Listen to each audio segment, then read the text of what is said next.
बहुत समय पहले की बात है, किसी नगर में एक साहूकार रहता था। उसका घर धन धान्य व सभी सुख सुविधाओं से भरा हुआ था, बस कमी थी तो एक संतान थी। संतान पाने के लिए साहूकार हर सोमवार को उपवास रखता था और शिव मंदिर जाकर पूरी आस्था से शिव पार्वती की पूजा अर्चना करता था। उसकी अटूट भक्ति से मां पार्वती प्रसन्न हुई और भगवान शिव से निवेदन करने लगी, हे स्वामी, आप तो अपने भक्त की पुकार शीघ्र सुन लेते हैं, कृपया साहूकार पर भी दया करें और उसकी मनोकामना पूर्ण करें। माता पार्वती की विनती सुनकर भगवान शिव कहने लगे, हे देवी, हर प्राणी को अपने अच्छे बुरे दोनों कर्मों का फल भोगना ही पड़ता है, यही इस संसार की रीत है। ये सुनकर पार्वती जी साहूकार की मनोकामना पूर्ण करने के लिए शिव जी से हट करने लगी। बहुत समझाने पर भी जब माता पार्वती न मानी तो शंकर भगवान ने साहूकार को संतान प्राप्ति का वरदान दिया, किंतु उन्होंने कहा कि ये बालक अल्पायु होगा और मात्र 12 वर्ष तक ही जीवित रह सकेगा। उधर साहूकार भगवान शिव व माता पार्वती की बातें सुन चुका था, इसलिए उसे संतान प्राप्ति का वरदान पाने के बाद भी कोई प्रसन्नता न हुई, किंतु वो अब भी पहले की ही तरह पूरी श्रद्धा से भगवान भोले शंकर की आराधना करता रहा। वरदान पाने की कुछ ही समय बाद साहूकार की पत्नी गर्भवती हुई और 9 महीने बाद एक सुंदर बालक को जन्म दिया। जब बालक 11 वर्ष का हुआ तो साहूकार ने उसके मामा को बुलाकर कहा कि इसे काशी पढ़ने के लिए ले जाओ, तुम लोग रास्ते में यज्ञ व दान पुण्य करते हुए जाना। ये कहकर साहूकार ने उन्हें खूब धन देकर विदा किया। इधर काशी प्रस्थान के बाद मामा भांजे एक गांव से गुजर रहे थे। वहां एक राजकुमारी का विवाह हो रहा था, परंतु राजकुमार एक आंख से काना था। तभी वर के पिता ने साहूकार के बेटे को देखा और उसके मामा से कहा, तुम अपना भांजा कुछ समय के लिए हमें दे दो, विवाह संपन्न हो जाए उसके बाद ले जाना।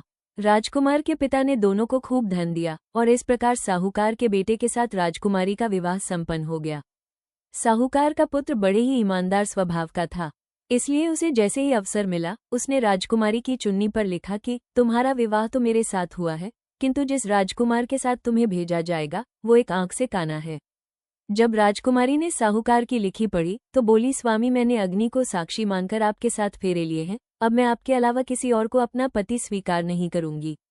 पत्नी की बात सुनकर साहूकार के बेटे ने कहा, ऐसा मत कहो, मैं अल्पायु हूँ, कुछ ही दिन में 12 वर्ष की आयु होते ही मेरी मृत्यु निश्चित है। लेकिन पत्नी ने कहा, जो भी मेरे भाग्य में लिखा होगा वो मुझे स्वीकार है। राजकुमारी ने ये बात अपने माता पिता को बताई। इस पर राजा बहुत क्रोधित हुए और उन्होंने अपनी पुत्री को उस राजकुमार के साथ विदा किए बिना ही बारात वापस लौटा दी। उधर साहूकार का बेटा व उसके मामा काशी पहुंचे। वहां जाकर दोनों ने कई यज्ञ अनुष्ठान किए और साहूकार के बेटे ने विद्या ग्रहण करना शुरू किया। जिस दिन बालक 12 वर्ष का हुआ उस दिन भी मामा भांजे दोनों यज्ञ करने जा रहे थे, किंतु अचानक साहूकार के बेटे की तबीयत बिगड़ने लगी। उसने अपने मामा से कहा, मामा, मेरी तबीयत कुछ ठीक नहीं लग रही है। ये सुनकर मामा ने उसे अंदर जाकर आराम करने को कहा। बालक अंदर जाकर आराम करने लगा, किंतु आज ही के दिन उसकी मृत्यु निश्चित थी, अतः कुछ ही समय में उसके प्राण निकल गए। भांजे की मृत्यु होने पर मामा विलाप करने लगे। संयोगवश उसी समय भोलेनाथ व पार्वती जी उसी रास्ते से जा रहे थे। माता पार्वती ने शिव जी से कहा, हे स्वामी, ये करुण स्वर्ग के सोर से आ रहा है, मुझसे ये सहन नहीं हो रहा है, कृपया आप इस व्यक्ति के कष्टों का निवारण करें।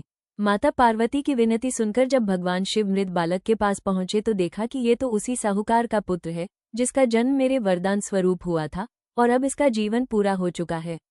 माता पार्वती दुखी होकर कहने लगी कि हे प्रभु, इस बालक को मृत देखकर इसके माता पिता वियोग में अपने प्राण त्याग देंगे, इसलिए कृपया आप मेरी विनती सुने और इस बालक को जीवनदान दें। पार्वती जी के निवेदन पर भोलेनाथ ने उस बालक को जीवनदान का वरदान दिया। शंकर जी के आशीर्वाद स्वरूप बालक फिर से जीवित हो गया। उसने अपनी शिक्षा पूरी की और अपने मामा के साथ नगर लौट पड़ा।